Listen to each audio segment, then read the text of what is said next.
En un laboratorio silencioso del Servicio Geológico Británico, rodeado de máquinas capaces de leer la química del pasado, descansa algo que a simple vista no vale nada. Un pedazo de hueso quemado del tamaño de una uña. Durante décadas, miles de fragmentos como ese fueron encontrados alrededor de Stonehenge y archivados sin interés, como si solo fueran restos de antiguas cremaciones sin nada que contar. Pero ese pedazo de hueso tenía una historia escondida. No hablaba con palabras, hablaba con átomos. Los científicos lo colocaron bajo un láser que evaporó una capa microscópica del material. Los espectrómetros registraron los iones expulsados, revelando la firma isotópica del estroncio. Un pasaporte químico que no puede falsificarse y que delata dónde creció una persona, qué agua bebió y qué comió en su infancia. Y la sorpresa fue inmediata. Ese fragmento no pertenecía a alguien nacido cerca de Stonehenge. No coincidía con la química del suelo calcáreo de Wessex. Su origen estaba a más de 250 kilómetros de allí, en una región de rocas volcánicas antiguas, al oeste de Gran Bretaña. Era el hueso de un visitante, un viajero, un peregrino. Y lo más desconcertante, no era un caso aislado. Cuando analizaron más restos cremados, provenientes de distintos períodos, enterrados en distintas fosas, descubrieron lo impensable. Casi la mitad de las personas sepultadas en Stonehenge no eran locales. Era gente que había recorrido enormes distancias para llegar hasta ese círculo de piedra y morir allí. Ese pequeño fragmento de hueso detonó una verdadera bomba arqueológica. La idea de que Stonehenge fue construido y usado solo por tribus locales se desmoronaba. El monumento no era un templo rural levantado por agricultores aislados. Era un santuario al que llegaban personas de toda la isla, quizá durante generaciones, quizá movidas por un culto común que unía a pueblos enteros. Ese hueso, ignorado durante un siglo, acababa de hacer pedazos una historia que parecía cerrada y perfecta. Y así empezó a surgir una pregunta peligrosa. Si Stonehenge no fue una obra local, ¿qué era en realidad? ¿Un centro espiritual nacional? ¿Una sede de peregrinaciones masivas? ¿O algo todavía más grande, más organizado, más incomprensible para nuestra visión del pasado? Para entenderlo, los arqueólogos tuvieron que mirar atrás y demoler la versión oficial que llevábamos 150 años repitiendo.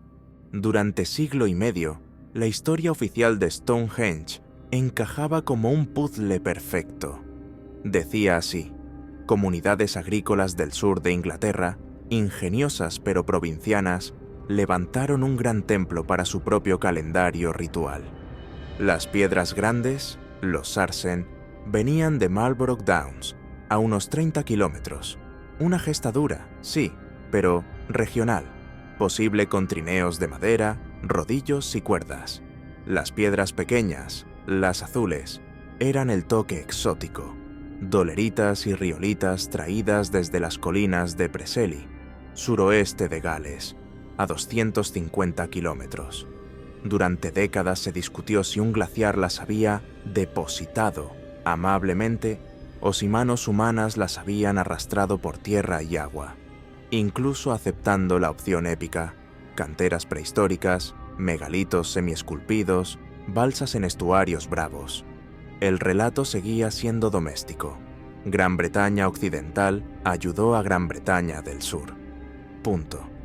El propósito, además, parecía cerrar el círculo. Alineaciones astronómicas al amanecer del solsticio de verano y al atardecer del solsticio de invierno-invierno. Marcas lunares. Un calendario de piedra al servicio de agricultores que necesitaban saber cuándo sembrar y cosechar. Con los túmulos funerarios alrededor, la postal quedaba lista. Un mundo local próspero, espiritual, pero encerrado en sí mismo, hasta que los átomos dijeron lo contrario. Primero fueron los huesos humanos cremados. Casi la mitad de los individuos no crecieron en Wessex. Muchos provenían del oeste, Gales, Cornualles, Devon, e incluso de regiones con firmas geológicas muy concretas, las mismas que delatan el origen de las piedras azules.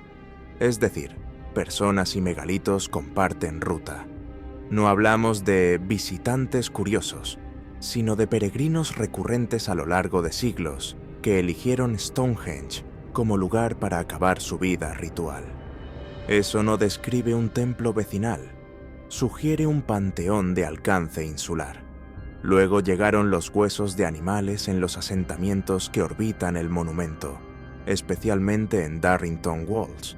El análisis isotópico de dientes de cerdos mostró procedencias repartidas por toda la isla. Escocia, el noreste de Inglaterra, Gales. Nadie conduce piaras centenares de kilómetros por comercio. Esas reses viajaron para fiestas y sacrificios estacionales, de una escala que estremece. Miles de animales consumidos en algunos años, suficientes para alimentar multitudes. La llanura de Salisbury deja de ser una ermita rural y se convierte en la sede de los mayores festivales rituales de la prehistoria británica. Un Glastonbury neolítico, sincronizado con los solsticios. Con esos dos golpes, personas y ganado, se vino abajo el andamiaje del mito. La conclusión ya no es bonita, pero sí honesta. Stonehenge no fue el centro de una comarca, fue el centro de una red. Un santuario nacional que articuló movilidad, alianzas y fe compartida. Un espacio donde los muertos, de toda Britania, eran admitidos, donde las tribus celebraban juntas, donde se comía, se negociaba y se sellaban vínculos bajo un cielo coreografiado por el sol. Y si el monumento fue la terminal de llegada de medio país, la pregunta inevitable es, ¿qué había alrededor para soportar ese tráfico humano y animal? ¿Asentamientos satélite? ¿Avenidas procesionales? ¿Otros círculos perdidos? La vieja arqueología, pala y zanja, apenas arañó la superficie. La respuesta apareció cuando los científicos empezaron a radiografiar la Tierra entera sin tocarla. Lo que reveló el subsuelo cambió el mapa, la escala y el sentido del lugar. El escaneo del subsuelo alrededor de Stonehenge reveló lo impensable. Stonehenge no era un monumento aislado, sino solo el corazón visible de un complejo ritual mucho más vasto y profundo. Bajo la hierba, los radares detectaron docenas de estructuras enterradas, túmulos, avenidas, recintos, círculos de madera, y lo más desconcertante de todo, un henge colosal en Darrington Walls, formado por casi 90 piedras gigantes, muchas de ellas aún enterradas de lado. Era, literalmente, otro Stonehenge, 20 veces más grande, oculto a plena vista durante milenios. La conclusión era ya innegable. No hablamos de un templo, sino de una ciudad espiritual, diseñada a escala nacional. Todo el sur de Inglaterra estaba conectado en una coreografía ritual que combinaba piedra, madera, muerte, vida, sol y luna. Y si ese era el resultado final, ¿cuál fue el origen? La última pieza del rompecabezas apareció a 250 kilómetros al oeste, en Gales. Allí, entre las colinas de Preseli, los arqueólogos encontraron algo que lo cambió todo. Los huecos originales donde estuvieron colocadas las piedras azules, huellas talladas, alineaciones solares idénticas y un diámetro idéntico al de Stonehenge. No era casualidad. Stonehenge no nació en Inglaterra, nació en Gales.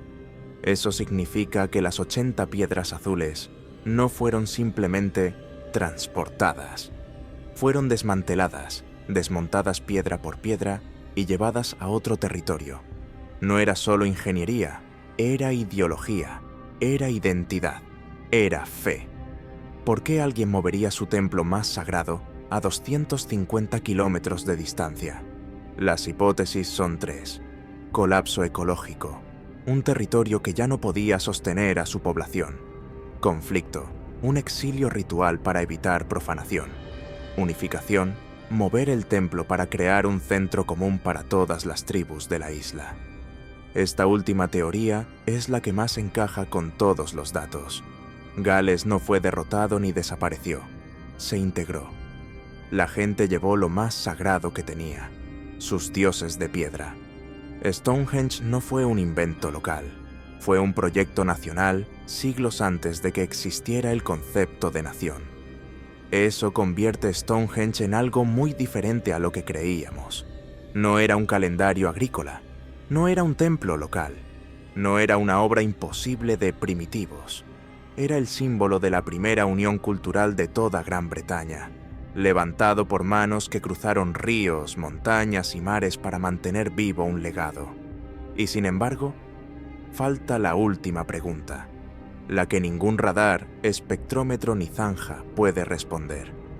¿Qué clase de idea es tan poderosa como para mover una civilización entera, piedra por piedra, durante siglos? La ciencia nos dio el cómo, pero el por qué sigue enterrado, no en la tierra, en nosotros.